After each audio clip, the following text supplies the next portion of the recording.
Di ba paborito yan ni Ate Joy? Masarap yan yung may asin. Kailangan may tunog. Kasi ano, Para labas mo. ang tigas ng santola to ah. Uy, napatawa ko nga si Liam. Natutuwa lang siya. Ang Tapos si buot-buot siya. Kiara naman di natutuwa sa kanya. Takot sa kanya. Nakakatawa talaga yung mukha ni Kiara, sabi niya. Ba't napagdalang mukha niya? Sabi niya sa akin ako. Alam mo yung blobfish? Blackfish. Yan yung tsura ni Kiara.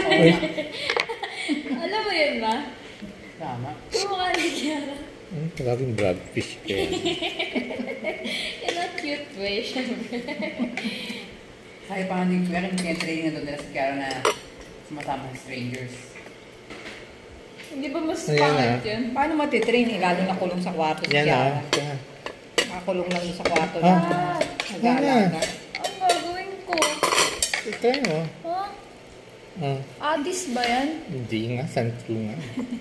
Parang adis eh. Parang mamalunok mo ah. Parang weird. Hindi ito ito agasan.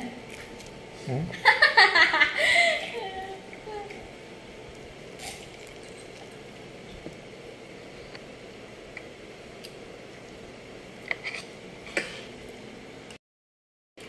Mabilis siyang tulog.